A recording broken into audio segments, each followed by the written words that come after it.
We have an ultra transformative week full of planetary transits. In this week's astrology, the 2024 Mars-Uranus conjunction will occur, prompting us to resolve issues that have been brewing for a while. Mercury is entering its pre-shadow phase in preparation for its retrograde. Mars is leaving Taurus and entering Gemini, giving us the urge to take action on things that stimulate us. And Sunday brings us the blue moon in Capricorn, which can show us where we need to let go of things that are wasting our time. Considering this is a jam-packed week, the vibes on the graph are very mixed. On the 15th, psychic vibes will intersect solitude, ambition, and romantic tone. Because we're starting this week off with a bang, it's no wonder that we've got this mix of energies. On one hand, we might want some space to ourselves just to understand what's going on, also to understand our intuition, what we might be feeling psychically. But of course, there's also a need to indulge in some romance, so maybe when we're done sorting out our stuff, we'll be in the mood to have some sort of social situations that are flirty. And these types of fluctuations will carry out throughout the week, because by the time we get to the 17th, we still have that romantic energy, we still have solitude vibes, and these tones will intersect social vibes as well until the 21st. And this is again because of the mix of energies that we have going on. We might fluctuate between wanting to be to ourselves and we might want some company. We may feel like we need to get out of our heads and just feel like it's time to mingle with others. And considering the rest of the tones for the weekend with good luck, psychic vibes, ambition, family and friends, mental energy, as well as more romance, we really are going to be in the mood to just shake off whatever we might be feeling, whatever funk we might be in from some of the other energies in the beginning of the week. Not that we won't have a harder energy at the end of the week, but it does become lighter as we start getting to the weekend, with one exception. And of course, we are going to still be feeling that Mars-Uranus connection as well, but the more waning portion of that energy. So yeah, this is definitely one of those weeks. Let's look at the next bunch of days and see what we can expect. Don't forget to like and subscribe because it helps this channel grow. Also, if you're looking for a natal chart reading or intuitive coaching, the links will be in the description box below. And if you'd like to support the work of this channel, you could do so by buying me a fresh cup of coffee. The link will be in the description box below as well. Monday opens up with a pins and needly energy with the Mars-Uranus conjunction of 2024. And so after about 2 years or so, these planets are finally coming together in their every 2-year conjunction that they make. And what this does is it starts a new cycle between Mars and Uranus. Anytime you have planetary conjunctions is a beginning cycle. So it's kind of like a new moon energy in itself. So because of this, we're starting a fresh stage when it comes down to Mars and Uranian themes concerning making sudden moves in our lives, especially after stale periods. On top of that, this conjunction is the last one we're getting in Taurus because it's happening in the later degrees of Taurus. We're starting to hit critical degree territory when it comes down to Uranus being in the sign of Taurus. And so this conjunction in itself, the next time we have it, it won't be in this sign. It'll end up being in Gemini, which won't happen until July 3rd of 2026. So this is kind of a finale between Mars and Uranus in the sign of Taurus. And these are ending degrees. So like when we hit crit degrees in astrology, it tends to really shake things up, which happens to be a Uranian word, of course, but it gets us wrapping things up. There's a sense of urgency to get things done. Anything that's been brewing for a while in any crit degree can really get us revved up and on pins and needles. So this could serve as a time where we're seeing things come to a completion. It could be a time where we're having to tweak things that are almost ready to be done. And it can also point out that it's time to let go of things that are stunting our progress. And with Mars being here, this serves as an activation point. Mars is an activator in astrology, so anytime it's making a transit, especially to the outer planets, it tends to lift up certain things that are dormant. It tends to ignite things. So then all of a sudden it's time to take action on certain things with energies like this. So if something's been cooking for a while, especially with these slower moving planets, and they haven't necessarily manifest, or we were experiencing moments where the writing was on the wall, this type of energy is going to lift that up in the sense where we start seeing things for what they are and start having to take action on important scenarios in our lives. So with energy like this, there can be a sense of urgency. We can feel very revved up over these next 7 days. As a matter of fact, prior to this has been building up since I want to say about Tuesday of last week, as Mars was slowly making its way over to Uranus and applying its energies. We might have been feeling like something's around the corner, but we just can't put our finger on it. And even if that's not what we're feeling, energy like this is like rocket fuel, so we could have felt more hyped than typical and just motivated to push ourselves and get out of our comfort zone. But an aspect of this nature has a lower expression, it has a neutral expression, but it also does have an expression that can be favorable. Generally, this is very edgy energy because of the sense of urgency it revs up, and also some of the other themes that come with this. And so on a personal level, we can start feeling motivated to take care of something that's been brewing for a while. We could be experiencing eureka moments, and it's prompting us to want to take action on things, especially things to do with Taurian themes. Some of this could be anything to do with our income, possessions, anything to do with self-work, self-respect, self-confidence. We could be feeling more pushed to work on those things. We could also be feeling like there's a bit of a shift in our values, which has probably been brewing for a while, and now we're starting to lean into that. Sometimes this could be things to do with enhancing our bodies, especially if we've been hesitant to do anything regarding that. We might be at a point where we're ready to make that shift, whatever that may be for us. This could also show up as feeling more encouraged than typical to buy yourself something, to treat yourself, to finally give yourself the self-care that you actually want and need. But it could just be a period to revolutionize your life overall because it's just time to do so. With the lower expression of this energy, this could lead to impatience, so try not to make rushed decisions. There's such a haste within this energy, and sometimes the decisions that we make due to impulse and just needing everything now, can result in consequences, so we really want to be careful when it comes down to that. So any abrupt action is ill-advisable. Another thing to look out for with this energy is tempers can flare up. So here's a neutral expression of the temper situation. If something's been brewing for a while inside of you that needs to come out, and you need to assert yourself, you need to express yourself, it's been building, and it may come out explosively. Sometimes these things need to happen. Sometimes you need to have one of those moments, because we're not meant to keep charged up energy like that in ourselves, and when it does come out, it comes out sideways. So on one hand, that could be a neutral thing because it just needed to be released. At the same time, it could be a very explosive thing where things just go wrong. This is one of those energies that can have a very uncomfortable vibe to it because tempers can very much flare up, and it could be a situation where things get very argumentative and confrontational and even physical, because people are more riled up with energy like this, and so it's easy to become irked. It's easy to react improperly or react all of a sudden, and you don't even know that that's going to come out of you because, again, something's been building up for a while, and then finally, boom. Things seep out in the most sideways and very uncomfortable way. But whatever the expression might be for you, it is a time to make progress. And it may be a time to confront something that's been building up for a while. So hopefully you guys are doing this in the most constructive way you can possible. On a non-personal level, this is going to affect us in a world stage sort of way. Here's something else that was going on with Uranus earlier in the year. Well, April of this year, Jupiter made a conjunction with Uranus close to the end of April, about April 20th or so.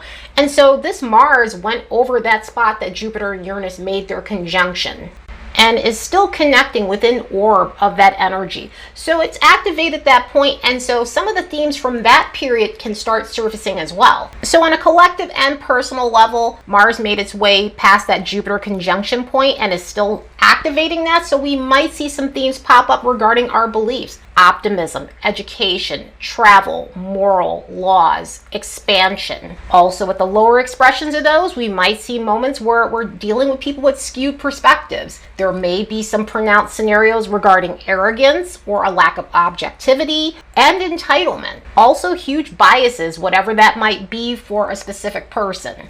And then all of that stuff combined with this Mars-Uranus connection, on a non-personal level, on a collective level, we could see a new phase and some endings concerning things to do with Taurus stuff regarding food, money, situations that seem as though they stalled in progress. Also, we could see a resurgence of things that were supposed to be implemented on a collective level suddenly be addressed and possibly resolved, hopefully. Which could do with security, which could do with comfort, which could do with material things, possessions, again, agriculture, anything to do with food, and other regulations that might have been skipped or seemingly forgotten about.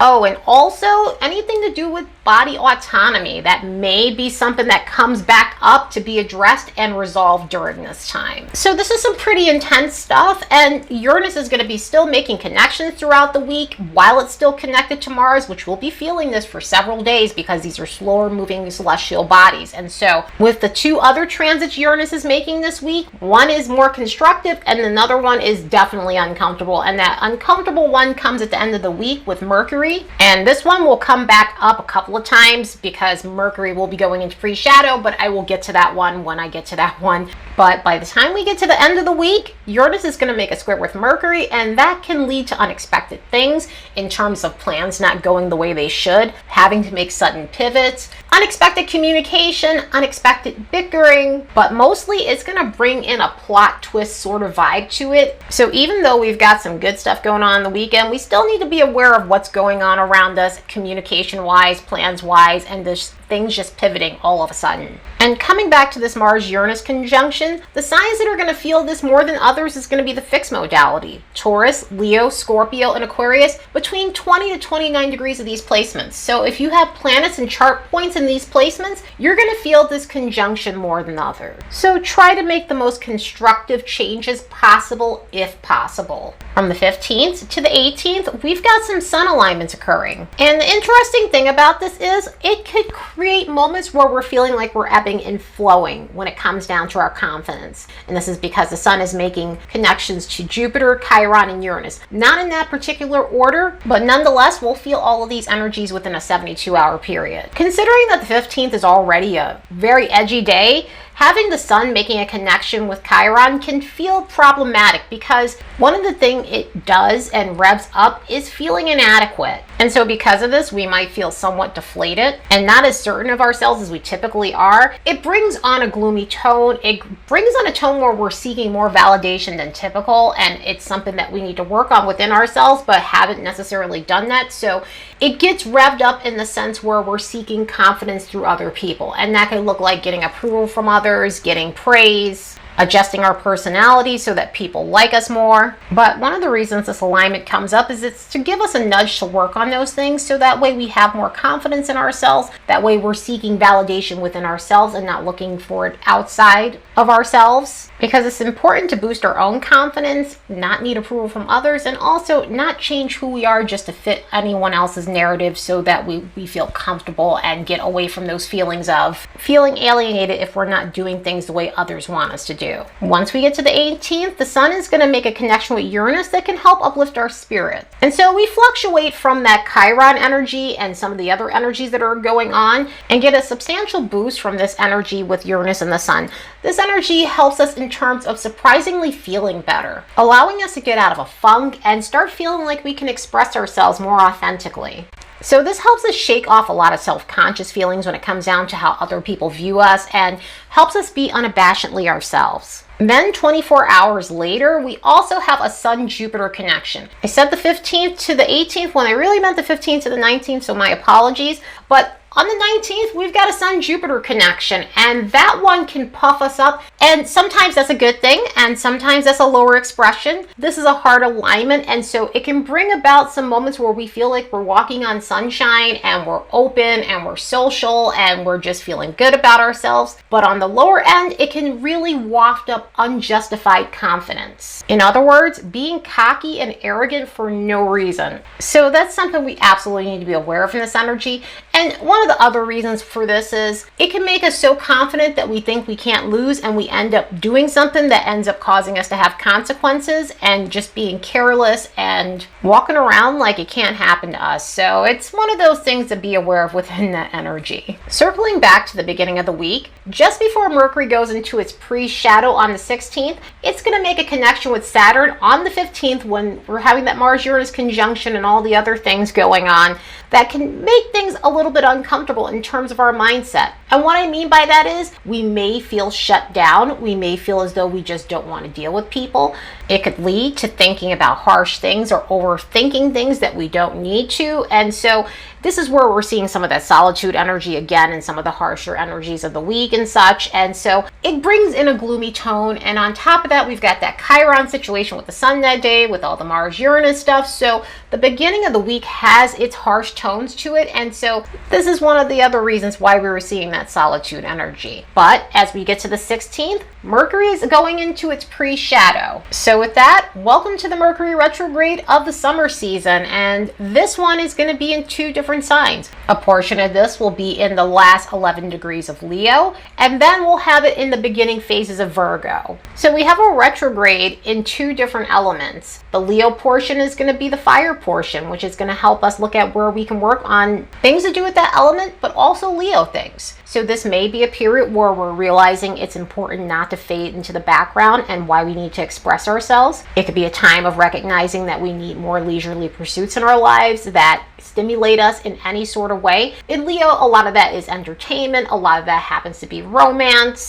and just other ways to recreate. This could also bring up things about casual dating. This could be a time of revisiting skills that we put on the back burner or any repressed creativity. But it might also be a time to do some inner child work for ourselves, so that way we're working on having a more constructive mindset and letting go of the things that stunted our growth in any sort of way. Concerning the Virgo portion of this, it's going to be a time where we're working on Virgoan things and anything to do with the earth element. Some of the stuff that's going to come up Virgo-wise is going to be perfectionism, overthinking, being self-critical or passing judgment on others. So we'll be reevaluating those types of things. Also, it could be a time of recognizing how overanalyzing is preventing us from going after our aims. It could also be a time where we're recognizing that we may be neglecting certain things in our lives, whether it be ourselves or the people around us. But overall, this retrograde is going to be stronger for the fixed and mutable modalities. In the fixed modality, that's Taurus, Leo, Scorpio, and Aquarius. And with the mutable modality, that's going to be Virgo, Gemini, Pisces, and Sagittarius. For the fixed signs, that's going to be the later degrees. And for the mutable signs, that's going to be the earlier degrees. Of course, as we get closer to the retrograde,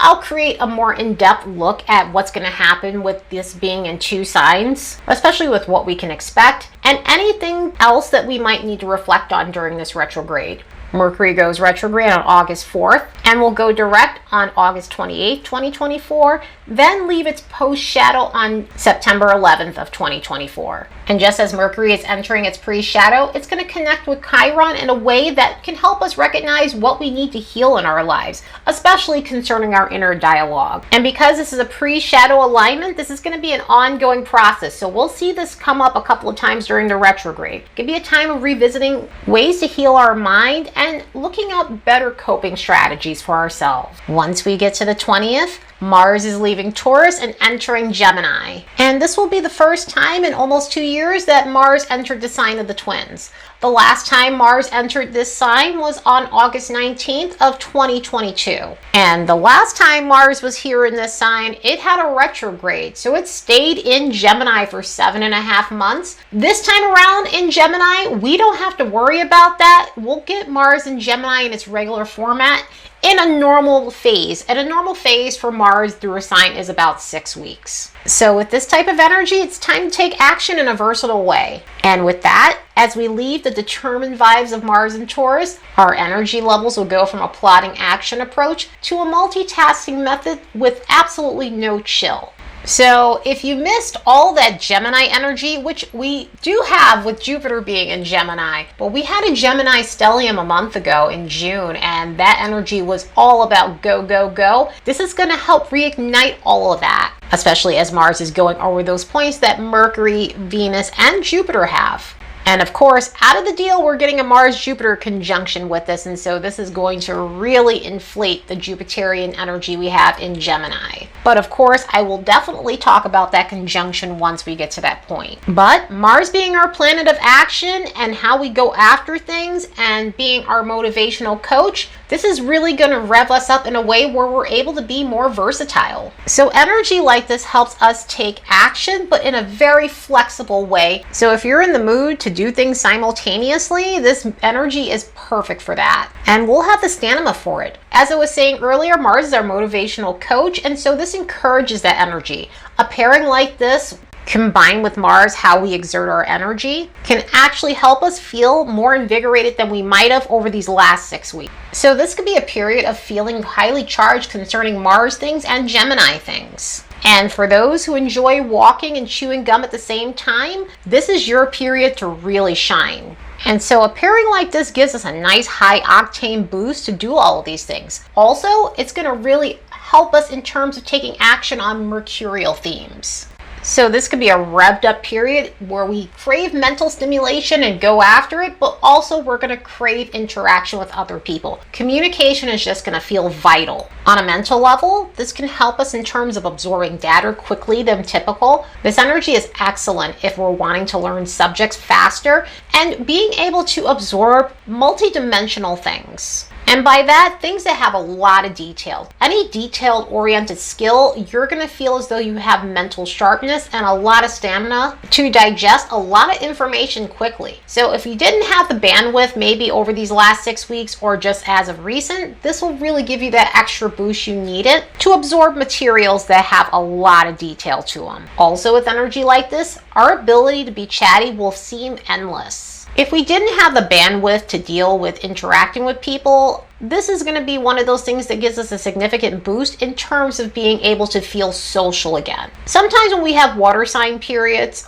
with a lot of water energy, it's not that we're not interacting with others or social, but our bandwidth for it may be lower than typical. So energy like this can really invigorate us and help us feel like being out there again, communicating again, mingling, because we're needing stimulation through our interactions. And Gemini energy is all about being stimulated, and sometimes it's not the mental stimulation, although that ties in with the communication. It could be about getting the boost we typically get for interacting with people that we enjoy. Because our social batteries are high under this energy too, it tends to be a time where we're seeking excitement. And so this combination can lead to us wanting to be more entertained than typical and going out more. But it could also be about seeking fun through intellectual pursuits. Sometimes having good intellectual conversation can be a lot of fun. And also it could be through doing things that are designed to boost your intelligence, kind of like brain games, playing those games with other people. Also, the way we're going out and seeking adventure might be through travel. Gemini is a travel sign,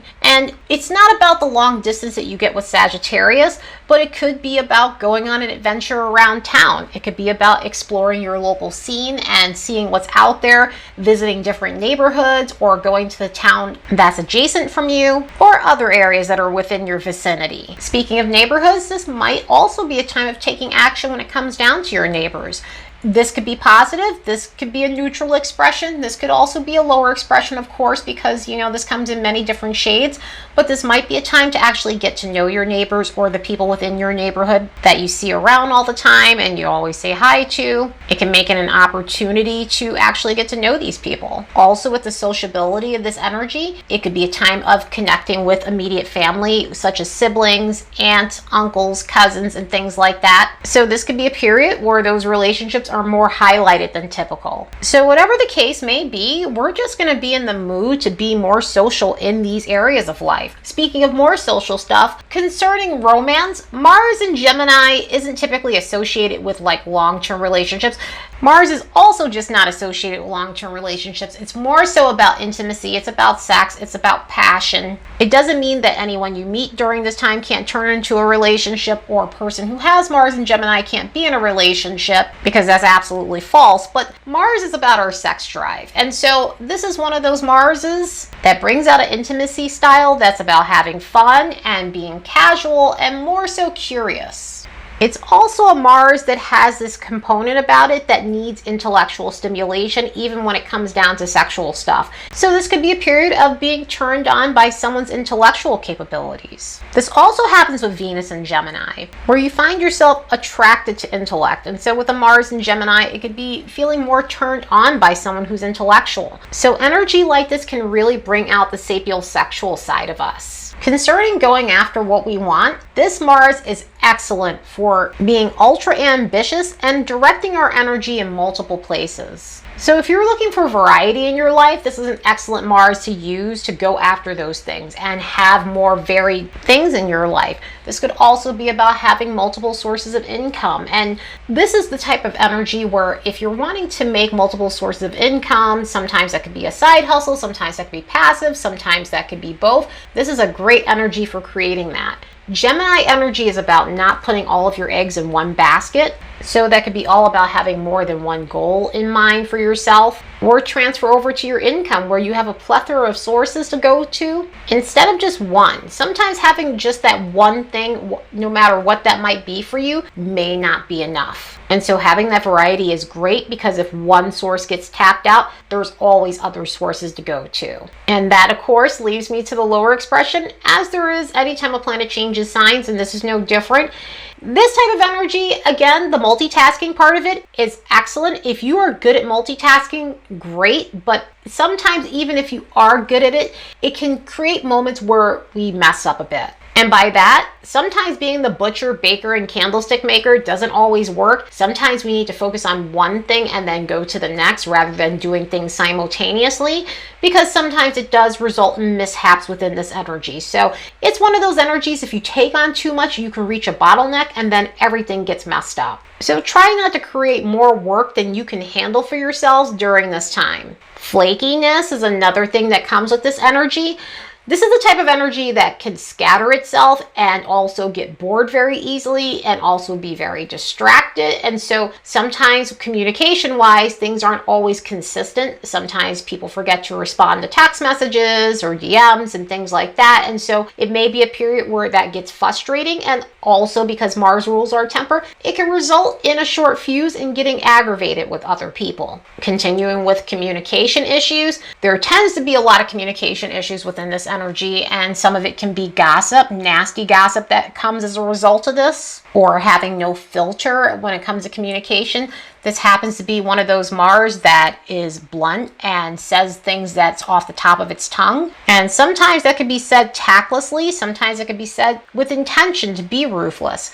One of the other things that comes up with this Mars too is intellectual arrogance, in the sense where you just intellectually roast people and belittle people for not knowing some of the facts that you might, or details of something. Other than that, this is going to be great for re-energizing us and getting us back on track in terms of the multiple things that we need to take care of, but let's try to do this in the most constructive way possible. Just as Mars is entering Gemini, it's going to connect with Neptune in a way that can enhance our need for spirituality. So this may be a time where we're interested in high vibe adventures. In other words, it could be a time of fun spiritual activities or taking action on other types of metaphysical things. Another thing that's coming up over the weekend, once we get to the 21st, Venus is making a sextile with Jupiter, and this can be really enjoyable. Despite the fact that we've got that Mercury-Uranus situation on that day, we have Venus making the sextile with Jupiter. We also have Mars making that sextile with Neptune, and so this brings in some easier energies into the air. There is also a full moon in Capricorn, which I'm doing a separate podcast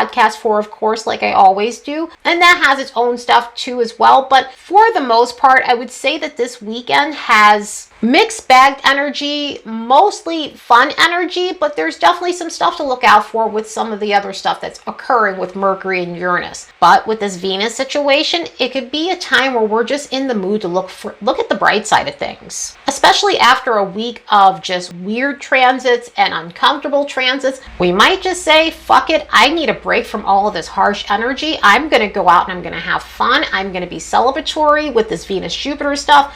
I'm just going to embrace the good in my life and focus on that. And sometimes that's necessary when there's harsh stuff going on. And so this can put us in the mood to just let our hair down and be easy, despite what might be going on in the background. Also, this tends to bring a bit of luck to the air as well. So we might find ourselves capitalizing on fortunate opportunities or anything else that might be advantageous for us, including possible financial situations as well. And this is also an ultra romantic vibe too. So this can lead to having some passionate exchanges and other romantic fun. But yep, what a week. It is definitely something. We have a lot going on. When I said ultra transformative, I was not joking. So really, truly try to navigate this week the best possible way you can. Be aware of things that may be pitfalls or create problems, because that Mars-Uranus situation is definitely unpredictable, and sometimes unpredictable can be cool and sometimes it's not super cool. So